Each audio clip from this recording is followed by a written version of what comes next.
guys आजको दिनको lunch म चाहिँ लिँदैछु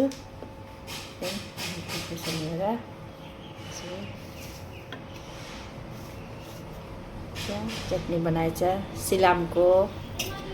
भेन्डी मसला बनाएछ लाउको भाजी कालो दाल आज चाहिँ मंगलबार भेज हो म भेज खाना खाँदैछु